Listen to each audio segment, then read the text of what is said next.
I have a small disagreement with we lose everything. Not with we acquire insight, knowledge, and wisdom. That grows until our last breath, and I can't speak for after that, but without any question. So that becomes an accretive asset, right? But one of the key things is the concept of a true self and a false self. And I think what we have the gift of acquiring, if we have the courage to go inside and face ourselves, is the knowledge of the true self. Hello, everybody, and welcome to the Wednesdays Off podcast. My guest today is Dr. Roddy Carter. He is a physician, performance scientist, and executive coach who has spent decades helping high-performance leaders, athletes, and everyday people reclaim their emotional freedom and build deeply fulfilling lives. Drawing on his background in medicine, neuroscience, and elite sport, he translates complex brain and body science into practical tools anyone can use to change their inner narrative, heal old wounds, and step into their best future. Roddy is the author of several books, including The Serpent Within, where he explores how fear quietly sabotages our lives and how we can rewire our brains for courage, connection, and abundance. Today, much of his work focuses on giving people permission to change, helping them break lifelong patterns and create lives that feel both successful and truly free. All of Roddy's books are available on Amazon, and that mission is pretty much the mission of this podcast. So, Roddy, it is a joy to have you on the show today. Thank you, Stavros. I'm delighted to be so deeply aligned with such a beautiful man. So we were doing an online course with you called Unstoppable You, right? I believe I've got that name correctly. And you were nice enough to join us for some live coaching sessions. And you asked, when was the last time you were unstoppable? And I went about describing the last time I was unstoppable. And you said, that sounds more like mania to me. And it does. Do you remember that? Can't believe I was so impolite, Stavros. I just can't believe it. I certainly remember you in the course, and I remember your intensity, your thoughtfulness, and fervor.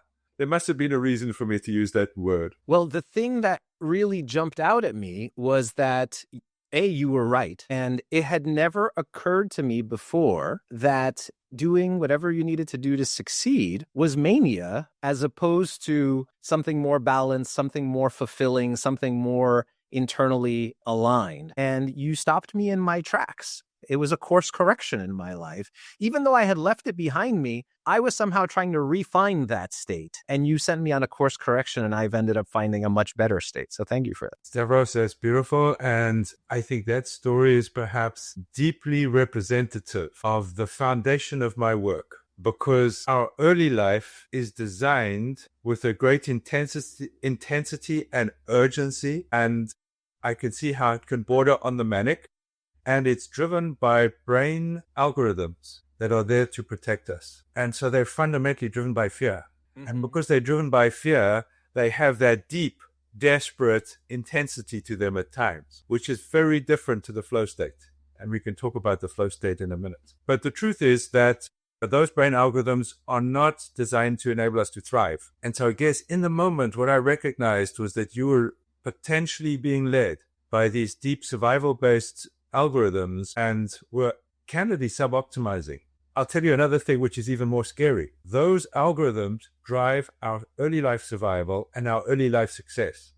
So they look and they feel like the right thing for a very long time until they don't. There seems to be some divine wisdom, perhaps, that you and I collided at exactly the moment where you were asking the question, why is this no longer working for me? When I talk about finding freedom, when I talk about finding fulfillment as an entrepreneur and the trade-offs that I've made, I get the question, is this good advice for my kids? Is this good advice for those earlier in their journey? And I've always struggled with that because every successful entrepreneur that I talk to does say that there was a season in their life where that was their main priority. And they were, everything about their life was working on their business, and it gave them great energy and it gave them great excitement and momentum until it didn't. And I think there are folks that I met that didn't have that realization until they had paid too high a price. There are folks who never wanted to pay the price and so never made the shift to entrepreneurship or never made the shift into that greater success. And then there are folks who figure it out at just the right time. They say, okay, this is enough. And now I can focus back on family, and now I can focus back on my health and those kinds of things. And Stavros, there's another group.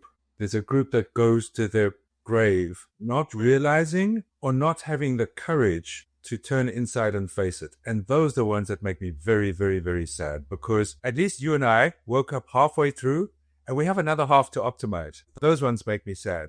But you started with a phrase, I hear it so much. Mm-hmm. I'm not surprised, because it's ubiquitous. When I realized, as I went through my own awakening, first my own stumbling and then my own awakening, as I realized it's a consequence of biology, which is common to every one of us, common to our human brains, I realized that it happens to every single human being.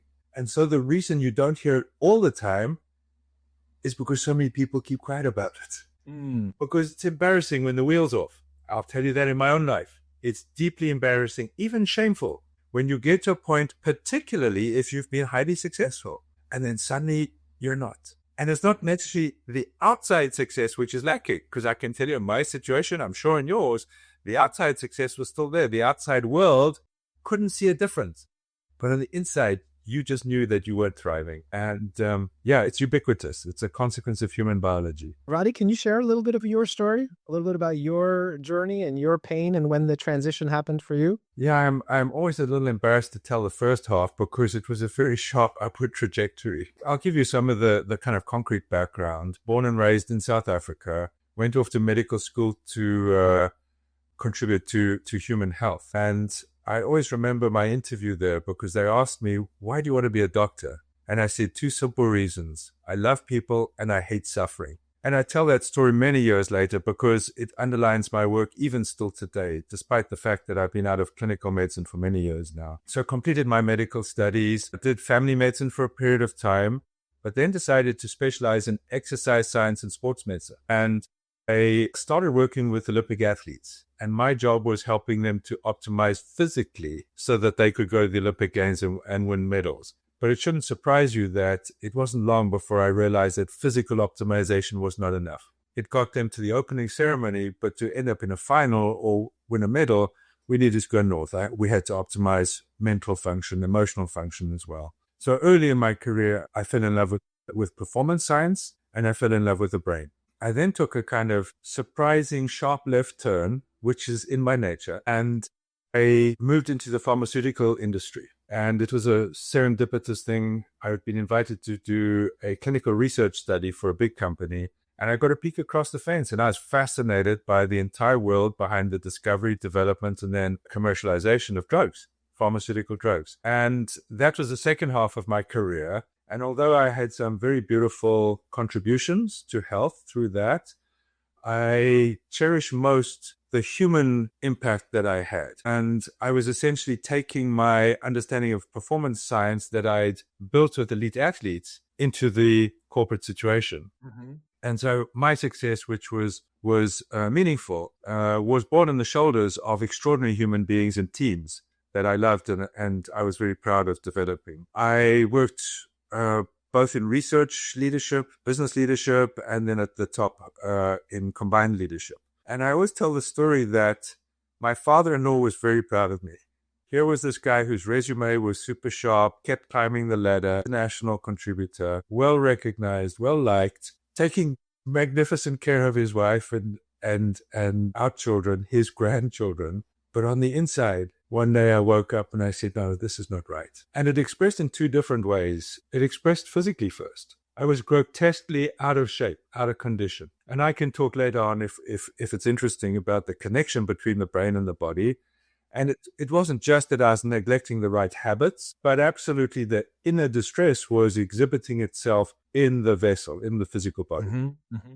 But the second thing, and this was more distressing, was I lost my confidence. And that's that deep feeling of self-trust on the inside that just seemed to vanish. And I can explain it neurologically today. But I think that the crisis that people feel, and I call it an invitation. People often use the phrase midlife crisis, which I hate. It's an invitation.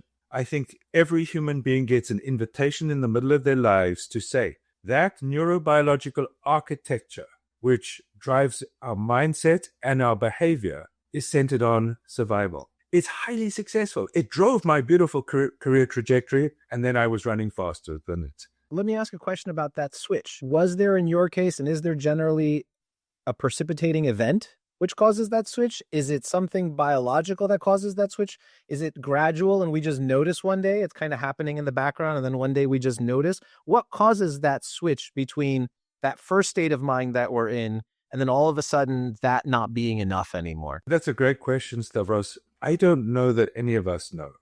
I see it that we have a certain threshold of self-confidence, self-trust, happiness, whichever dimension is most important to you, which starts eroding. And then it drops below a threshold of acceptability. And sometimes that's precipitated by a big outside event. I think it's just a natural decay. I think when we realize that we're not designed for thriving, and we know that because we feel that we're not thriving, and if I go back to the people who make me saddest, that go to their grave, whether they haven't crossed the threshold or not, or they just refuse to accept that there is a threshold, I don't know what it is. But it's a biological phenomenon. And the underlying algorithms are fundamentally, mistrustful. The underlying biological algorithms are mistrusting because the person they started serving was a useless little kid. How could you trust a useless little kid? So you had to plant a neurobiological operating system and algorithms which didn't trust the owner of the brain. And so the entire architecture is built around lack of trust of the owner. And then for some reason, at some point, we just wake up and we feel the lack of trust. And that's, I think, when things switch. I want to repeat that back to you in my own words because I want to digest it. That sounds extremely profound. So basically, in order to survive in our early life, we can't do it on our own. So everything about our biology and our psychology that follows is done in a way to get the assistance of others and to get us to a point where we could theoretically support ourselves and survive on our own. Yes. But once we're at that point, all those things are so wired in that they continue, that then they start to sabotage us rather than assist us because all of that wiring got us to there, but it's not the wiring we need to get. You nailed it. And I'm going to start at the downstream end. The sabotage can be overt. In other words, it can be behavioral conduct or attitudes that are just explicitly incompatible with social structures or your own health or things like that. But that's not the dangerous one. Those guys usually go to prison, right? Society deals with them in their own way.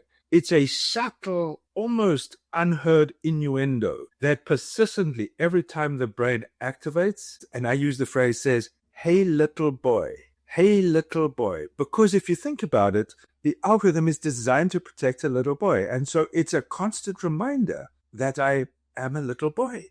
And it's so endemic. The noise inside our heads is, we believe it's us speaking. It's not us speaking. It's our brain. But because it's inside our heads, we think it's my voice. And so I hear the output of my brain, which is, hey, little boy, and it's going morning, noon, and night. And I start to believe it. And if the guy on the inside thinks I'm a useless little boy, guess what? That's a bad day. Well, it ties perfectly to, all the talk and thinking about trying to fill a hole and not being good enough, right? Because effectively, that is the wiring. It's saying you're actually not good enough to survive. And so here's the things you need to do in order to survive. And then we continue to believe the lie that we're not good enough. But we're not even talking about, when you say something like, are you good enough? You could take that as a spiritual question. You could take that, but really we're talking about a biological question. Are you good enough to survive in the wilderness alone? That is the measure, not any of the other measures. And it's because we're born useless. You will hear, and perhaps I'll mention later on, I think we're born perfect. And so I use the cute phrase, we're born perfectly useless. There's no other organism that we know that is so useless at birth. If you look at the other advanced mammals, you've seen videos of antelope dropping onto the plains, and within seconds, they're on their feet running away from the predators. Mm-hmm. The marine mammals that are more advanced, closer to us, you've seen whales and dolphins being born, a flash of blood, and then the predators, the sharks around there, and that little brand new, that neonate, swims away with the rest of the pod. Human beings take how many years? Depends who you speak to. Some say 18, some say 24. Some people these days will say 34, right? But from a biological perspective, we're grossly incompetent. And the early stages are obviously dramatic. If we're not raised by other people, we just die. And so this brain has been given to us back then, and it's 400 million years of iterative design. So there's no mistakes in that beautiful brain. And that beautiful brain says, hey, little boy, you're useless. You better listen to me. And that's your only chance of surviving. And we never get that back, because it also says you have to enslave yourself to me, because the risk of us not enslaving ourselves to it is death. And so we become enslaved to the brain. The authority gradient is from our brain down to us. And so when I'm 40 years old and I wake up and my brain says, hey, little boy, remember how useless you are. Don't think you're any more competent than that. Was it different in the past? I guess my question is, we live in a world that's largely our own creation, and it's quite disconnected from being in the wilderness, like that dolphin or like that gazelle. So this wiring that we have that served us in those early years, that definitely would have served us when we were in the wilderness, was there a different kind of switch when our whole life was on the savannah or in the prairies versus what we have today? No, was there a smoother transition in your imagination 10,000 years ago than we have today? I can only speculate. If there was a biological switch that we could find and detect, we could maybe locate. When did it arrive? Was it present? I can only speculate. And my speculation is this: not in our lifetime, but way before our lifetime, we didn't live much beyond 40 years of age. So Mother Nature, in her wisdom, gave us a tool, a brain that survived perfectly and served us perfectly for our lifespan. Now we go much longer. And I think that that's the consequence. So this distress that we have is a consequence of our longevity today. And the fact that we switch from a pure survival base to a desire to thrive. So the difference between an average lifespan and a mode lifespan. Yes. A lot of times we hear today that the average life is, 75 years old. But if you look at the mode lifespan today in the Western world, it's closer to 88. Yes. So if you're planning for retirement, don't plan for 75, because, that whole thing is skewed by infant mortality and folks who die young. So when we say our lifespan was 40, it was largely a product of disease, not a product of how long we could live, but a product of our surroundings, disease, accidents, predators, war, those kinds of things that took us out long. Yeah. And this is where I get somewhat mythical. And I imagine Mother Nature being a kind of supervising scientist. And so the direction into the laboratory was, hey, design me an organism with a neurological system that survives for 40 years. Yeah. And then the brain that she gave us was so good, we made all these societal technological advances that enabled us, and you're quite correct, not through biological adaptations, but societal and technological adaptations, to live for a longer period of time. Mother Nature's in a pickle now because her system is designed for 40 years. It's not a very scientific answer, but it's absolutely consistent with our observations. My clients are between the ages of 37 and 43 years. I don't make that up. I go through the records, and after being in practice doing this for over 10 years, I stopped and I looked at these numbers and I said, wow, it's just fascinating. My clients come from a very narrow age band. And, over the last 5-10 years since then, it's entirely consistent. At that point, somehow we outrun our neurobiological design. No, your mythological story, yes, mythological, it makes perfect sense, because that was the problem evolution was solving for. And so that's the solution we got. The fact that we've outgrown it, it's only been 10,000 years since we've outgrown it. So that's not the time scale at which evolution happens. I'll tell you a funny story, Stavros. So as I started realizing, and I have deep reverence for Mother Nature, for the divine, whoever the creator or creation is driven by. And as I realized that we were not designed to go the distance, I looked up and I said, seriously? Seriously? You're the smartest entity imaginable. If there is a creator, the creator is omniscient, all-knowing, all-powerful. And you've designed a system that doesn't work. And I waited for answers, and then silently the answer came back, Roddy, do you know a better system? Can you do better than that? And for 3 years, I was trying to figure it out, and I couldn't come up with a better answer. So I had to admit defeat. But, the more I've lived and the more I've worked, and this is a more spiritual interpretation. I believe our journey today I believe we're on a learning curriculum. And I believe this transition from survival to reinvention is part of that curriculum. And to be honest with you, that's why I get so sad about those who never turn and face. I think they miss life's great invitation to go inside, to understand who we are and who we're not. My work as I kind of hit the wall was to say, Roddy, who are you? You thought you knew who you were, and you were fantastic. You were well received. You were highly successful. But the same guy is here today, and he's failing. And again, failing on the inside, not on the outside. So I said, well, who the heck am I? And I pursued that question with great rigor.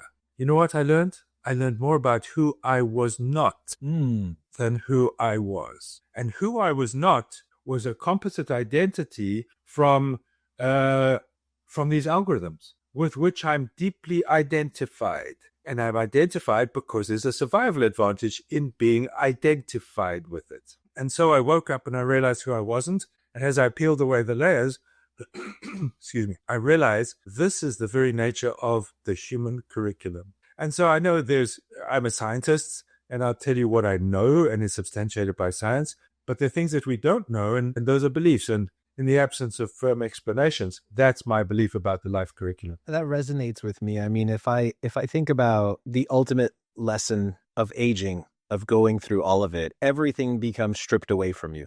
Like eventually your life, right? Like it is a process of having everything stripped away from you. And when you say it's figuring out who I'm not, the difficult part is always accepting who you are not in my journey. And whether that is because it's my ego that wants to be that, or my wiring, but the more I can come to terms with what I'm not, the happier I tend to be, the more present I tend to show up. Yes. The more aligned my life feels. And to my surprise, there's always more to learn about who I am not. Peeling back the layers of the onion. Yes. I have a small disagreement with we lose everything. Not with we acquire insight, knowledge, and wisdom. That grows until our last breath, and I can't speak for after that, but without any question. So that becomes an accretive asset, right? But one of the key things is the concept of a true self and a false self. And I think what we have the gift of acquiring, if we have the courage to go inside and face ourselves, is the knowledge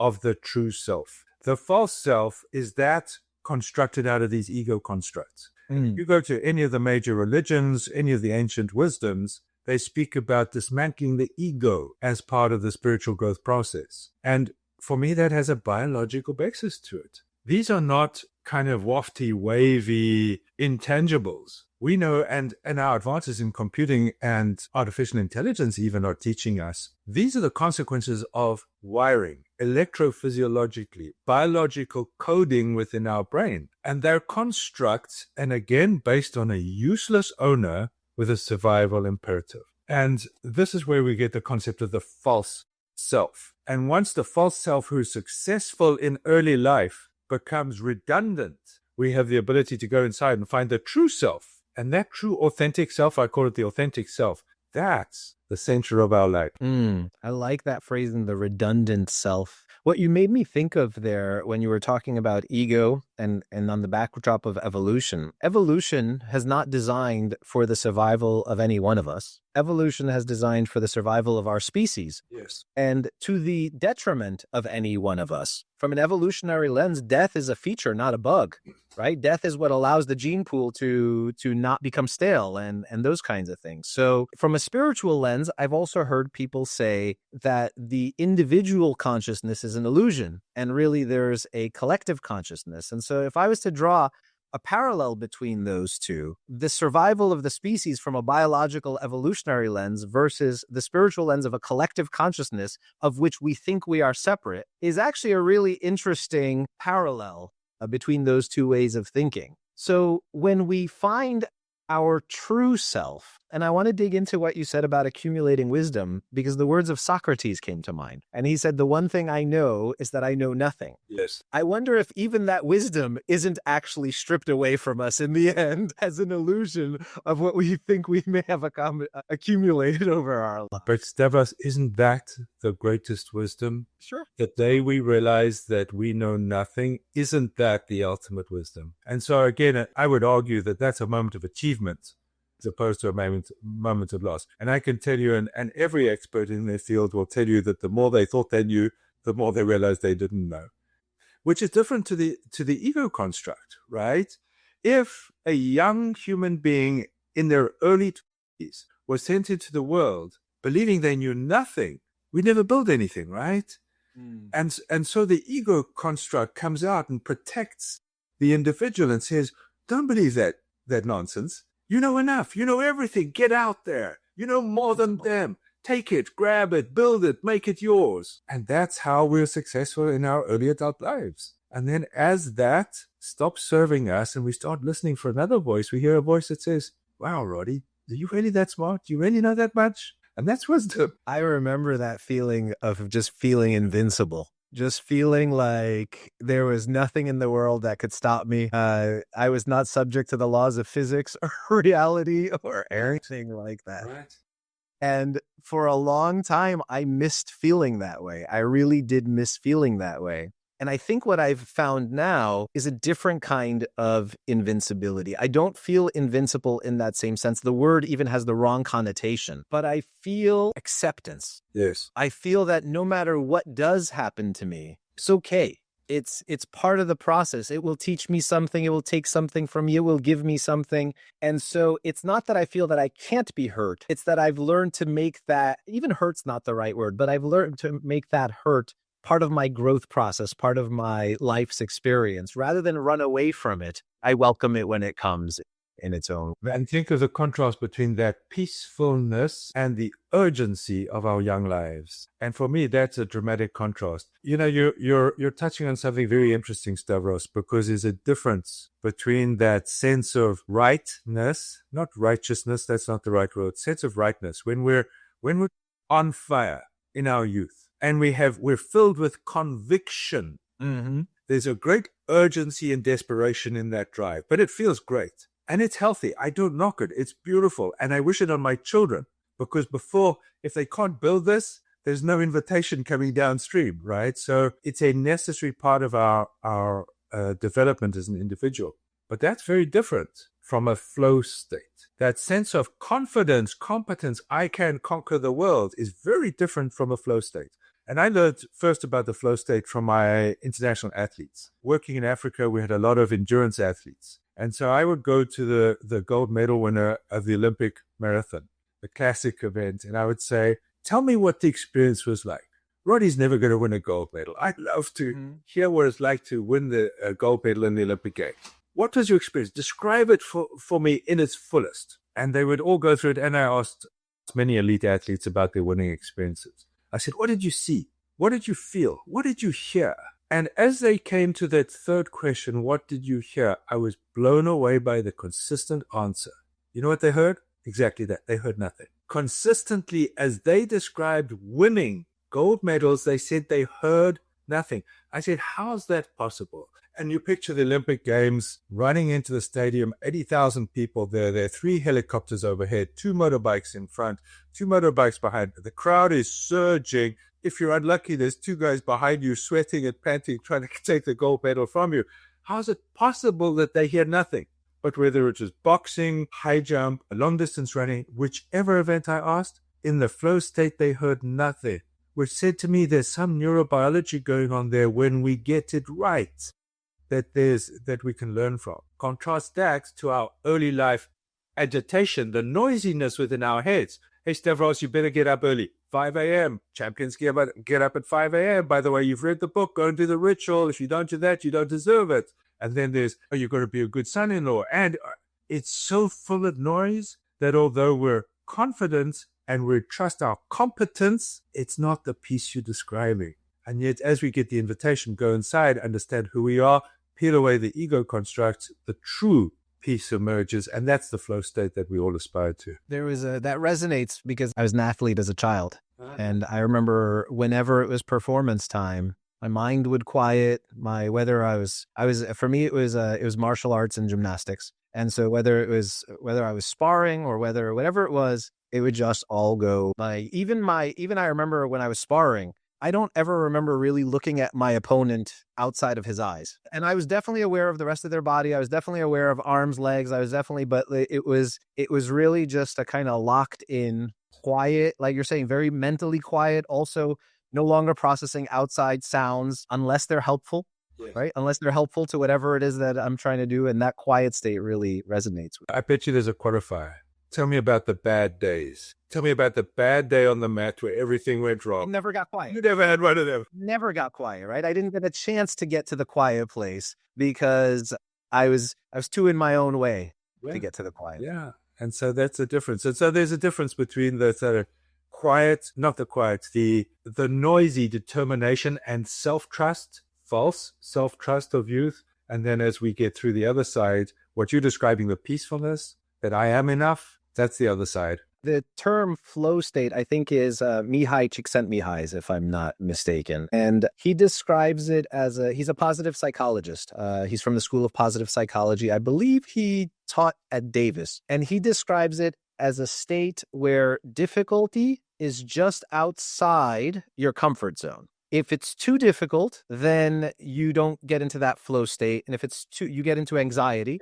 If it's too easy, you get into boredom instead. Yeah. There's this prime difficulty around the task that you really want to do, where when it's just outside your ability, that's when that flow state is possible. Yeah, and it relates to the stress-distress curve. So we need stress. Stress is helpful to us. Stress drives us. Stress is valuable. Metabolizing from a kind of psychic perspective, the energy of stress is useful. But if that becomes excessive, it becomes distress, which is dysfunctional and impedes us. You're absolutely right. There was another thing that stayed with me from the Unstoppable course, and I was going through a lot of self-exploration at that time, so there were other contributing factors and people too, but the concept of fight and flight. For so much of my life, I did not want to fly.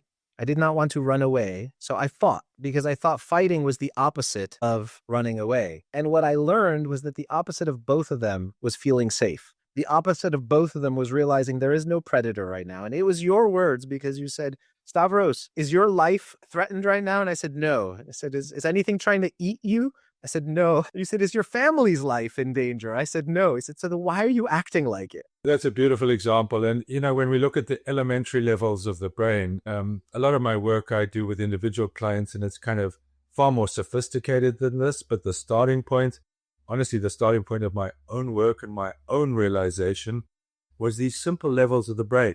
And we have 3 fundamental levels. The earliest parts of the brain are about survival, fear-based. The most advanced parts around cognition, thoughtfulness. And because the brain is primarily to drive our survival, the loudest voice is often the reptilian voice of fear. People will talk about a reptilian brain. That's a little bit of a misnomer, but I still like it because it just speaks to cold-blooded fear. And again, because of the subjugation to our brain, we invert authority. We say, you, the brain, have authority over me. And that's a good thing. That's how you survived to tell me the story. But we stop being reasonable. We don't start being reasonable for a long time. We just hear that voice of fear, that anxiety, and it drives us crazy. And if we go back to where it started on the plains of Africa as primates, I always tell the story, the little primate that didn't listen to the voice of fear, the little primate that just wandered out on the periphery or followed his curiosity into a stream, that little primate never came back. Mm-hmm. And so it is so deeply ingrained that we have to listen and respond to that fear. I have a beautiful client who would go on vacation, sit on the beach, and he said, Roddy, I can't relax here. And we agreed that only if he saw a shark was he going to allow his brain and his body to be anxious. But until then, he had to control that anxiety. Let's use that segue. Can we get tactical for a second? You have clients, very narrow age range, so it implies that in life, this switch needs to take place. Our old biology doesn't work for us anymore. We've reached a new plateau and a new challenge. What can people do on a very tactical level to try to calm their mind, to try to make their brain chemistry work for them or to alter it? How would you even describe the transformation that needs to take place? I think the greatest realization is to understand that we're not our brain.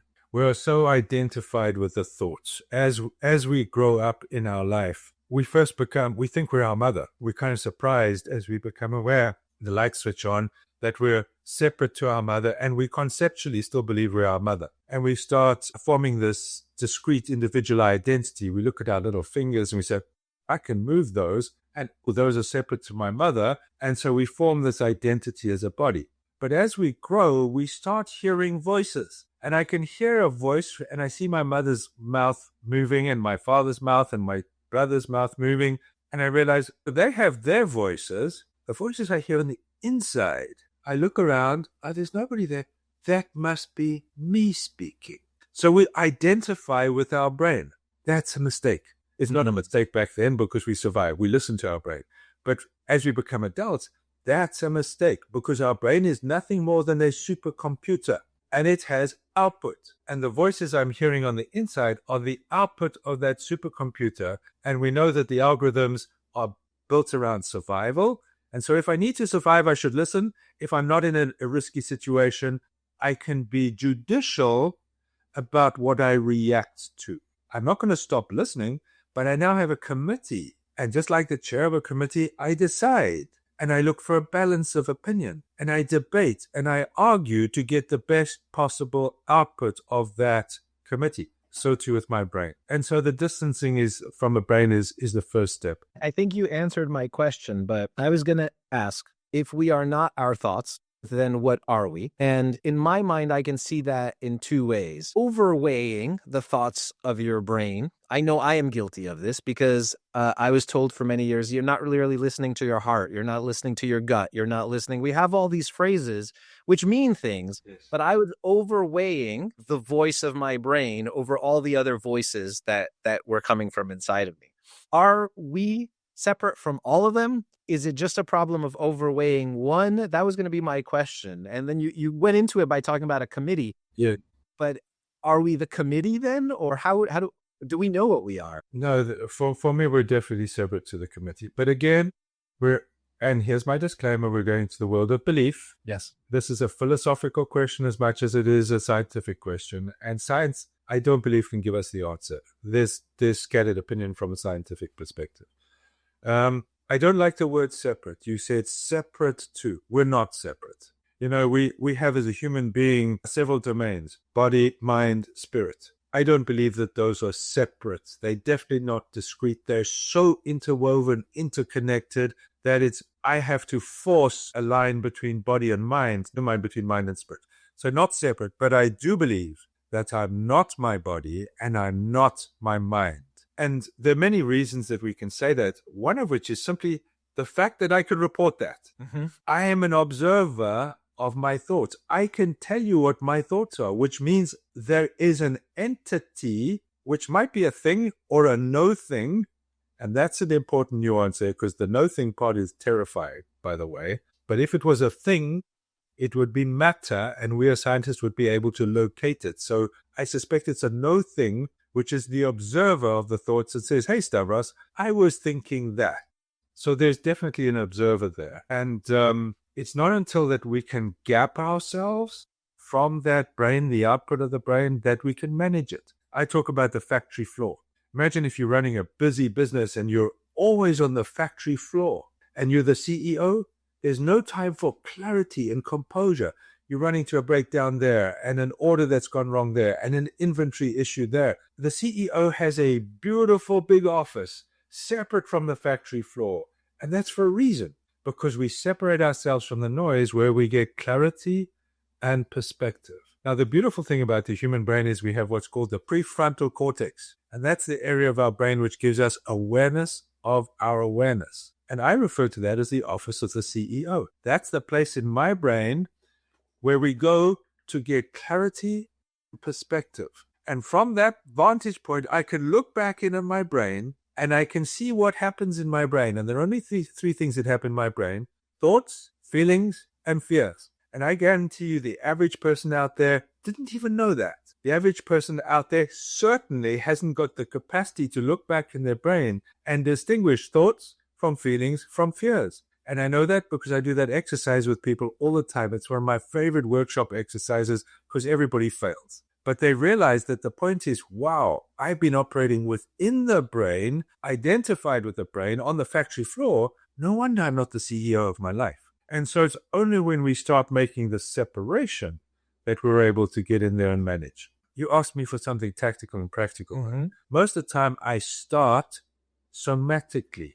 I start with the body. The body is so responsive to our brain. And the times we need to be to have clarity and perspective, we're generally caught up. We're anxious, we're worried, we're fretting about something, and we've sent neurological signals from the brain down to the body. Now, here's a funny story. It's a little laughable. It's one of those stories when I look up at the designer, I say, really? That's the way you did it? But this is the way it happens. So when we get stressed, the brain signals that stress to the body, sends down through the nerves messages to the body, and the body reacts to that stress. Now, the weird thing is that brain, which is sometimes so smart, can be so stupid. I picture the brain looking down in the body and says, oh, look, there's the alarm bell. Look at the things. Oh, there's a stress hormone. Oh, look what's going down in the body. Guys, this really is stress going on right now. And so we get this virtual loop where, exactly, and that's why we get trapped in it. So that's why my first intervention is always somatic. If I can control the stress activation of this body, I can cut off that feedback loop, and my beautiful brain says, whoa, it feels dangerous up here, but that body is calm. Maybe I should just stop and think about this, right? And so the most powerful somatic intervention is breathing. As we slow down our breathing, slow, deep breathing, we activate through the vagus nerve, the highway nerve that goes from our chest up into our brain, calm signals. And the brain gets the opportunity to say, the body's not scared. Maybe we shouldn't be scared right now. And so the first intervention for me is always breathing. Yeah, no, the breathing, humming is another one sometimes that helps me a lot. This was actually, I used to smoke cigarettes from the age of 17 till maybe just under 30. I quit maybe a day before, I think it was actually the day before my 30th birthday. And I like to say that I was successful at quitting because I had a lot of practice. I had tried to quit before and failed, but all of that was practice towards eventually doing it successfully. And one of the things I needed to do is I would have this urge every day, 20 times a day, 40 times a day, to put a cigarette in my mouth. And so I started to rewire that urge. I said, when I feel this urge, I'm going to floss my teeth. Beautiful. And so I said, I'm going to let myself feel the urge. I can't not feel the urge. And suppressing the urge is not going to do anything for me. Fantastic. So I'm going to satisfy that urge with a different habit.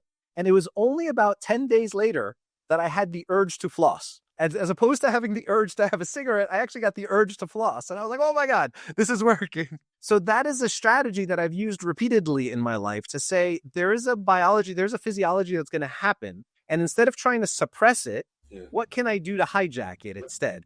That's beautiful. And so for me, humming, when I feel anxiety, when the anxiety comes up, for me, humming seems to be the right activity to say, oh, I know what I'm going to do because I'm anxious. I'm going to hijack that urge and I'm going to hum. And humming kind of calms the vagus nerve, kind of does all these other things. It makes you breathe differently. It's long exhales. What is a hum? It's a long exhale, right? You got it. And so it usually kind of calms me down in no time whatsoever if I get to the point where I need it. Yeah, it's doing two things here. It's substituting and doing the biological activation through the vagus nerve. And it's fascinating. As we scientists started to understand the power of the vagus nerve in that reverse calming, we started noticing all these things that went out there, particularly in religious and mystical environments. Chanting, praying, the act of going down on knees or supplicating, and so many of the major religions have that as a habitual phenomenon, activates the vagus nerve. The vagus nerve is a calming effect back up on the brain. And not surprisingly, anything that is quietening the brain enables a meditative, prayerful state. Yeah, and we forget. I'll tell you my story. I ride horses. I rode horses quite a lot when I was young, but I rode kind of wild horses out at farms without any schooling or training. And then as my kids started growing up, the oldest two were very interested in horse riding, so we put them into horse riding, but I don't watch. So I went to the stable and the kids were on the horses, and the instructor says, Roddy, you don't look happy. Should I get you a horse? I said, that's a great idea. And I felt bad crashing and having fun. But anyway, so as an adult, I started putting myself through this schooling in being a better rider. And we had an instructor who was beautiful, very smart, just the deepest intuitive read of the animals and the humans, but caustic. She didn't mind telling you exactly what she thought. And she would be 40, 50 yards across the arena, and she would yell at me and tell me to breathe. Not breathing. I thought, here I am, scientist on a horse, a sports science expert. I said, for goodness sake, I know how to freaking breathe. I might be dead. I'm on this horse. And then I looked. I wasn't. And what she was saying to me, and I've always liked the symbolism of this, what she was saying to me is, Roddy, your not breathing is signaling to the horse below you how tense and dangerous the world is. And so for me, that was a layer on a layer on a layer. My brain was signaling to my body was holding its breath, so the vagus was reactivating my brain upwards and activating the horse below me to say, we really are in a dangerous situation. Take that to an entrepreneurial setting. If you're the CEO of your company and you're stressed out and your employees see you, even if you're trying to hide it, they can feel it. They can, you need to show up and be relaxed and confident. And even, I don't know if it works. There's a lot of times where I don't know the right answer. And I will show up and say to the team, I don't actually know the right answer, but I know what we're going to do next. And I know what we're going to do next is going to lead to progress. So let's forget about the right answer and let's just do what we're doing next and see where it takes us. And because that allows me to be calm, everybody else calms down. Nobody's going to look for a different job. Nobody's not performing. Everybody's kind of there, present, fully engaged in the challenge. And so there is the additional benefit of what you just described with the horse in that it's contagious. It's so contagious. I can't resist sharing one of my favorite stories. Please. I've spent a lot of time in youth sports for a bunch of reasons, and I was very involved with water polo. You familiar with water polo? From the Olympics, from TV. It's not horses in the water, it's humans in the water, and it's like basketball in a sense. And it's a small team, six field players and a goalkeeper. But everything is close because it's a small confines of a pool, and the coach is right there. So there's a great deal of interaction between coach and players, coach and referee, and it's an intense game. And there was this team of probably 11-year-olds, 12-year-olds, young kids, and it was a very tight, exciting championship game. And the coach was really getting stressed and ballistic, and they weren't winning, as you can imagine. And he calls a timeout, and he brings the kids in, and the coach got down on his knees at the water edge, and he leans over these kids, and he screams at him with everything that they've got, "You've got to calm down!" And the whole stadium was looking at this guy, seriously? Contagion was going from there to here to there. And they lost. You know that they lost. Right. And then he was telling him to calm down, not to off with... No, he was screaming at them to calm down. Yeah, he was screaming at them. But if I come back to this and you asked tactical, because it's biology, we can do things about it. As I went into my invitation, my crisis of confidence, I thought it was a failure. I thought I was weak. I thought finally the world is finding out that this pathetic, useless human being that's pretended to be successful, pretended to be intelligent, is finally being found out. And that's a desperate situation to be. And that's the imposter syndrome. And you've probably seen the research. 4 out of 5 North Americans in major research confess to imposter syndrome. I think it's 5 out of 5, and 1/5 just denying the truth of what they were feeling because of the shame that we feel when we feel that imposter syndrome. But again, I come back to biology. When we recognize it's a biological phenomenon that we have outlived these survival-based algorithms, now we say, okay, so Roddy, how do I get rid of those algorithms? How do I reprogram? How do I retrain those algorithms? And again, because it's biology and the human brain is imminently trainable and imminently retrainable, we call it plasticity, it gives everybody hope. So as we get to that crisis, that stalling, that collapse point, I want people to know there's absolutely a way through. Find somebody who understands the human brain, help you go inside, understand your own algorithms, dismantle the ones that are not working. And here's the truth. When we dismantle the ones that are not working, guess what we find? We find the beautiful, authentic self, the human being with all their genius that was born on the earth, perfect. And Stavros, one of the crazy things about the human brain is it's so delicate, so important, we encase it in a very hard skull to protect it. But that has consequences. So when I'm as a kid and I'm learning these adaptive algorithms, I'm actually expanding neurobiology. And if I had no skull, every time I learned a new trick that gets loaded into my brain, I would have a little pop and pop out, and I'd end up with this big cauliflower brain. Is that true from a scientific perspective? Is that what would happen if we didn't have skulls? The nerves that support the functions, the mindset and the functions that enable survival are hypertrophied. They literally grow. When we use nerves frequently, they grow. And so and I don't know if it's true because we don't have people who grow up without skulls, but the nerve tissue that is occupied with the survival algorithms is hypertrophied. And there's another beautiful thing about that. But if certain areas of the brain that are supporting these algorithms and ego constructs are hypertrophying, because real estate is limited, it means it's taking up the space of other important parts. And that's a beautiful me that was born on this earth. And so as I dismantle these algorithms, as I take them out of the game of play and put them on the bench, I take them out of the gym, they atrophy, they shrink down again. And so because the real estate is limited, what expands to fill its space? The beautiful me. The authentic self, the perfect individual that was born in the first place, needed the survival intrusion and no longer needs it now. And so systematically, as we get rid of it, that's how we emerge. You're managing your survival-based protective algorithms better today than earlier. And so they're not working so hard. They come out of the gym, they atrophy, and the real Stavros is reemerging. Isn't that beautiful? It is. It really is. It's whatever we practice. And just to put it in very kind of tactical terms, whatever we practice is what grows. And if we practice those high cortisol, high stress, that's what will grow and that's what will dominate. And there's one thing worse. When you go to the gym and you exercise your muscles, they hypertrophy, right? We get big guns. That hypertrophy of muscle tissue gives us strength. Big muscles confer strength. Nerves are different. Big nerves confer speed. The thicker a nerve is, the faster it conducts the electricity from one end to the other, which means the algorithms that you're using frequently are in the gym, they hypertrophied, they're reacting faster than any other nerves in your brain.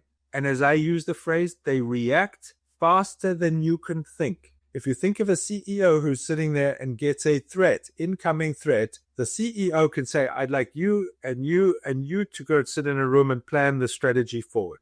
These hypertrophied nerves, electrophysiologically, biologically, are reacting faster than the CEO can think. They take over.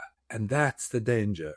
The term we're triggered is a real biological phenomenon. So when you go into the gym and you start understanding which of these nerves is overworking, these nerve sets is overworking, with a protection bias calling you little boy every time they activate, and you say, you drop those dumbbells. You go take a seat there. They slow down. They don't disappear. You still have that capacity. The asset is still yours, but it's now under your authority. Slower. It's under your authority. When you perceive a threat that needs that nerve pattern to activate, you can summon it, and it's now working for you. And isn't that even more beautiful? The way I've experienced that is when I make the same mistake over and over again, even though I think I've outgrown something. And a lot of things started to change for me. An exercise that I did for a while was I just refused to make any decision on the spot. And I said, well, I'm just always going to wait an hour. I'm always going to wait a day. Whatever anybody asks, I said, I'll have the decision for you tomorrow morning. Beautiful. And the first thing that was difficult was realizing how many decisions I was actually making, because a lot of things just came out as instinct. Somebody would say something and I would just reply. I didn't feel like I was making a decision, but all I was doing was riding a neural pathway that had been ridden a million times before. So there's a lot there. I'm thinking about somebody who's listening, who's looking at you guys and going, this is all well and good, but I don't see it, because they haven't kind of seen the other side of it. And so in my experience, after the fact now, I feel that I know a lot of things and I can't go back. I don't want to go back and live life the way I was living it. But I have tools, I have tricks, I have beliefs, I have experience, which allows me to live in this grounded reality now. If you had asked me 10 years ago, I would have said, that's all well and good, but I don't understand who that works for. Yeah, it might work for you because you've already made all your money and you're already on the other side of it. It might work for you because you already have everything you need. I was coming from such a place of lacking in reactivity that I didn't know any of this was possible, and I wouldn't have believed you if you told me that it was. Yeah. What is it that maybe we could say to those folks who are earlier in their journey, who are realizing that something's not right, but they have a really hard time believing that there's this very nice, very balanced very flow-oriented state on the other side of this journey that they need to start? I think there's probably a better answer, but I'm going to give you my answer. I don't worry about the last one that you talked to me about. You said to me, they're beginning to feel there's something not right. Those ones I'm good with. I sit with them for 20 minutes, 30 minutes, explain the underlying biology. They say, whoa, you're right. And they start hearing the resonances everywhere else. See that, what that. Because it's biology, it's not some hocus pocus invented system or process. It's ubiquitous. It's in their body. They recognize it. They're about to make that transition. The ones before that, I can tell you what I do, and this is where I say there's probably a better answer. I let them go. I said, run as fast as you can. I said, make as many mistakes as you can. You use that fire and that energy to do what you got to do. You build those ego constructs bigger and bigger and bigger and bigger, and you call me when you're ready. And I don't honestly have better advice for that group. Here's the group that I'm more interested in, Stavros. Children. Because if we can get them there, if we can have them self-aware as they start to really apply, depend on, knowingly as their intelligence expands and they're aware enough and smart enough to have a conversation around it, if I can make them self-aware that they are now beginning to be governed by survival-based algorithms that aren't always going to be right, and that they're not their brain, and their brain is an organ which is given to them to serve them, and they can start gapping from it, stepping back, disidentifying from it. Those are the ones I'm really interested in. And I'll tell you a terrible story. This knowledge came to me, and my youngest child was already 12. She's well-baked by the time she's 12 years old. And it was a moment when I looked up at the heavens and I said, seriously, you're going to come to me and give me the gift of this insight, and all 4 of my children are already fully baked neurologically. And I was angry for 3 years until I suddenly realized the gift that I have for my children, and this might be relevant for some of your listeners. The gift I have for my children is to demonstrate to them live, real time, the ability to go inside and say, hey, there's a different way of doing things, and there's a better way of optimizing my life. Watch me, I'm going to do that. But it's those little ones that we can be in conversation with. And let me give you an example. Little kid comes home from a crappy day at school. Oh, my friends are terrible to me. Oh, they hate me. Oh, I'm a terrible person. And I stop quietly and empathetically, and I listen. And then I say, Stavros, little Stavros, you mean there's a part of you that feels that you're useless? There's a part of you that feels that nobody likes you. And I don't even need to say any more than that. Because little Stavros says, yes, there's a part of me that feels that nobody likes me, Dad. And I say, and what does the rest of you think? I didn't realize there was a rest of me, Dad. But if I listen very hard, the rest of me says, no, I'm okay. You love me. Mom loves me. Actually, the teacher quite likes me. So you mean, Dad, I've got 2 voices on the inside, and I'm not obliged to listen to that one? And then as they start getting older, I can say to them, hey, little Stavros, do you hear the way your brain says to you, hey, little boy, go look in the mirror. You see you're beginning to get that little dark shadow around here? You're not such a little boy anymore. Do you think you need to take that advice? Now, I'm not afraid that my kid's going to run across a 7-lane highway because he doesn't listen to fear. He's an intelligent child, but the hey little boy damage. I love that illustration you just gave. Thank you. Roddy, do you want to tell us about your book? I know are you writing one, or have you just published it? I love my books. I've got several beautiful books, but there's one I care about a great deal today, and it relates to the social politics and the deep fragmentation, the deep polarization, and the anger and pain and turmoil that's a consequence of it. And if I, as a neuroscientist, look at this, I trace it back to fear. Yeah. The leaders and the followers are all governed by fear. And the leaders, whether they know it or not, have taken control of an entire population's brains. And they have seeded and they are growing fear where it doesn't need to be. And so I wrote I think it's a beautiful book. It's called The Serpent Within. It's a simple parable. It's a short book. I don't like books that go to 250 pages just because they have to. It's a short parable, and it's a short scientific explanation. It's about a wise leader whose village was overtaken by fear, and his discovery of his own human brain and the role he played encountering fear, not in the village, first within his own brain. And when he knew how to manage fear in his own brain, as you said, it's contagious and it's filtered out through his family and the entire village. So that's a book that I feel passionate about today. And I didn't plan it for our current sociopolitics, but it feels like a gift at this particular time. Are you familiar with The Fourth Turning, a book and philosophy by Neil Howe? And I always forget his co-author's name. Not actually, but I love it. I'm going to go and find it. It's a philosophy. These two gentlemen wrote a book called Generations, which is the study of generations. And most of the words we use to describe the various generations are their words. And in The Fourth Turning, they define this cycle that takes place over the course of a lifetime.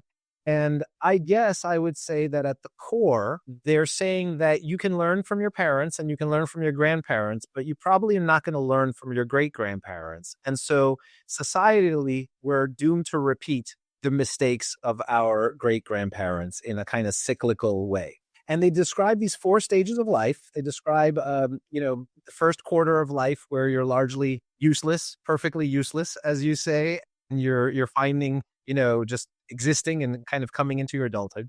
Your next quarter of life, which is where you're really finding, how do I fit in the world? Where do I add value? What is my place in the tribe? The next quarter of life, which is usually your most productive, you're usually in a position of leadership, you're having impact. At this point, say you're 45, you already have a family, you're supporting them, you're at your highest earning years. And then the last quarter of life where you're either irrelevant or you have maintained some position of leadership and you're playing that role. And then they put that over 4 stages of society. And they say society is a period where the institutions of society are strengthening, the people trust in them and they invest in them, and those institutions grow. They call that the high. Then there is a period where the institutions start to become oppressive. And what happens is that we as individuals start to awaken. We say, what about us? What about my identity? How am I different? This institution has made us all the same. They call that the awakening. Then they talk about the active dismantling of those institutions, and they call that maybe they call it the dismantling. I don't forget and then they say once we've dismantled all of our institutions, then things happen as they inevitably do. But because we don't have the infrastructure in place, those spiral out of control and become a crisis. And they give many examples. They show how this pattern illustrates over the last 500 years. But just to go over the last cycle, our last crisis was the Great Depression to World War II. With the end of World War II, we start expanding our institutions. We've won the war, evil is dead. And so now we're going to start building. That's where we get the baby boomers. So that's the generation that grows in this high. Awakening happens in the 60s. It starts with the death of JFK, with the assassination of JFK, and goes till they pull out 1984. This was the period where it's all about self-discovery. And then I promise I will tie this back to what you were saying. In 84, Reagan gets a landslide election pretty much on tax reform, deregulation, all of those things, which is society buying wholesale into the idea of dismantling all of our institutions. So we get to a point where our institutions are either incapable, inept, ineffective. And then they say 2008 financial crisis is the beginning of the next crisis, which will last 20 to 30 years. And we're still trying to figure out our way. When I read about cycles, the part that I always pay attention to is the inflection points. I don't really care if it's 10 years or 20 years. Nobody can predict that. But those inflection points usually are very indicative of what's going on. And they say that the inflection point is the ability to build institutions that we can trust again. Yeah. Until we get to the point where we can build institutions that we can trust again, we will not get out of this crisis. And when I look at the last political cycles, what were they selling? Fear. It didn't matter if we're talking left or right. What are they selling? Exactly what you're saying, fear. If the other side wins, they will strip you of all your family values and, take away all of this stuff. If the other side wins, they will take advantage and it'll be totally corrupt. And I'm talking about both sides here because both sides were selling fear. And they convinced enough people. We've had some of the largest turnouts for our elections. They've convinced enough people that they were truly afraid of what was happening on the other side, that they would show up and vote for the candidate that was selling them the fear. And what's holding us, the reason we have fear is because we don't have institutions that we trust. And the building of those institutions that we trust, I think, are what take away that fear from a from a societal lens. And I think you're spot on with your book. Thank you for sharing that cycle. I didn't know it, and it sounds beautiful. I'll definitely read the book. My concern is not so much the what, it's the how, right? I don't disagree, and it's well beyond my expertise or intellectual capacities, honestly, to contemplate the revision of our societal constructs, the institutions, which are vast and complex. And I don't disagree with that one bit. I don't disagree with the need to revise. What worries me is not the fear that we don't have the right systems. It's the fear that we don't have the competence to solve it. And I think it's that overflow fear that comes out in ugly name calling, capricious lying, assassination that I've got no desire for. Ideological dispute, bring it on. Let's channel the tension of ideological differences into constructive forward motion. I'm all for that. But the fear in our ability to channel ideological differences, the tension, and at the foundation of all creativity is tension, by the way. Yeah. So we need tension to be creative. I think if people can go to the table saying, guys, we've got this. We think differently. I don't need to put a bullet through your head in order to have a reasonable conversation, advance a dialogue, and get to a solution that we all agree is the best possible way forward. I think for me, it's the how. Does that make sense? Yeah. I think this is us and them. Sorry, the us and them mistrust. Yeah. Us and them. Why should I have such hatred for somebody who has a different idea on how to structure the future? I hope there are 1,000 different ideas. Am I going to hate them all? No. Bring it on. Let's listen to them. And it's driven by the fear that Roddy, and my team is going to be extinct. And that's ridiculous. I think that is part of the core tension when they go into it is if institutions are the way in which we make societal decisions. I worked for many years with the National Science Foundation. One of the things that I loved about the structure of the National Science Foundation is that 50% of the organization is made up of something called rotators, which are people who are researchers, who are from universities, who are effectively on loan to the NSF for a 2-year or 4-year stint. With fresh eyes. The other 50, say again? With fresh eyes. Fresh eyes. And the other 50% are lifers, people who are working full-time at the National Science Foundation. But this balance allowed for longevity and for consistency and for an organization to exist and have a culture while also continuously having a flow of new ideas, new perspectives from the people who are on the ground. I think it's a phenomenal way to design organizations. That is so beautiful. So beautiful. When that institution breaks down to the point that it doesn't function anymore, the authors would argue that you can't use the institution to fix the institution.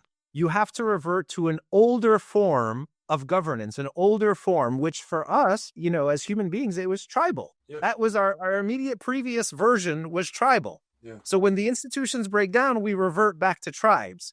And I think they would say that one of the tribes has to ultimately win in order to set the new order for the next cycle. That makes me truly sad.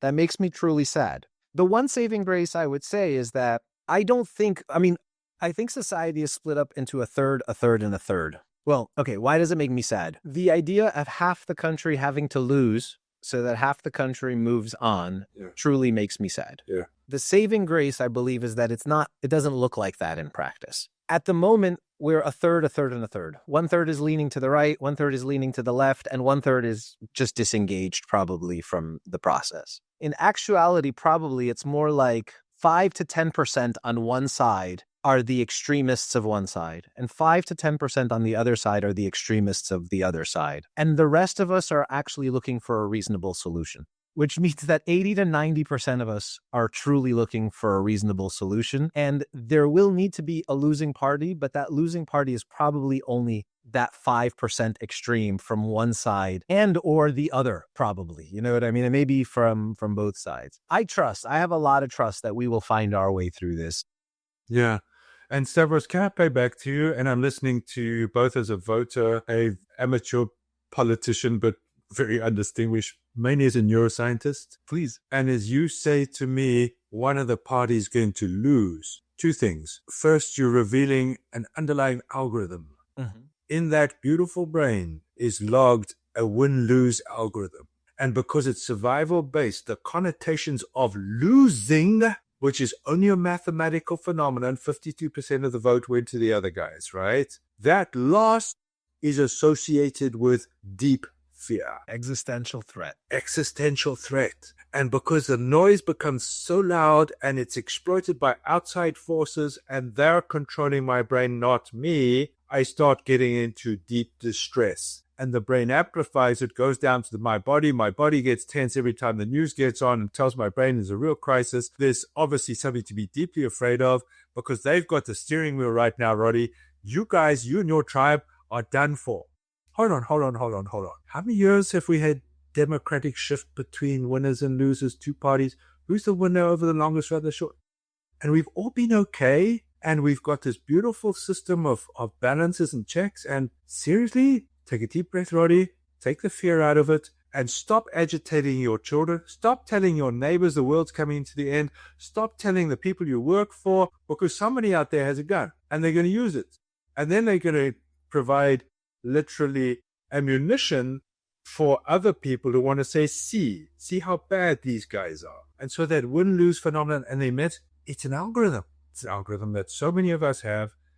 And as individuals, we have the right to manage that or not. And each of us that surrenders the right, we've got difficult problems. We have to solve massive problems, financial problems. I have no idea what the right way to manage this country's debt is. I have no idea. But I hope we get 20 of the smartest people around the table and they're not fighting and trying to kill each other because they're partisan.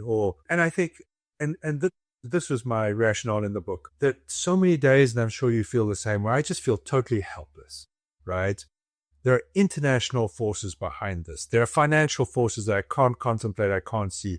What am I, little Roddy, going to do in all of this? And then as I realize, I, little Roddy, is given sanctity of this beautiful divine space, my space. And if I can be sure by relating appropriately to my brain that this space is filled with peace, clarity, tranquility, tolerance, because it diffuses, the spaces around me are going to be contaminated by that same peace and reason.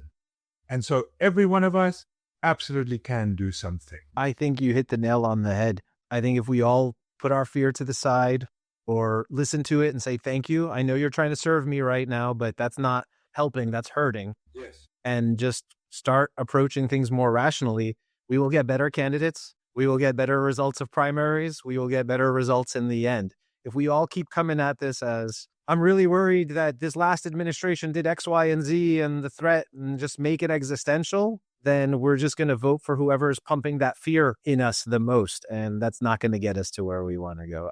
So that concept, I mean, for me, there's a couple of core themes that have come up today. One, I am not my thoughts.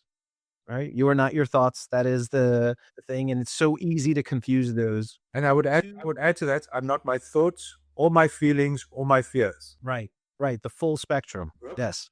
The second one is that we have these nervous system patterns that are strong and big because we have used them so often that they become automatic. Yes. But just because they are automatic does not mean that they are serving us and they are the right things to do. Yes. And it's genuinely hard to retrain them, but it is well worth the effort to go through that journey together. Most of them we don't even notice. They're either deep conscious or deep unconscious. Right. And that they did at some point serve us, which is why we have them. They served us well because they got us to where we are. And the truth is that if it feels like they're still serving you, have at it. And if it feels like they're not serving you anymore, take a look inside.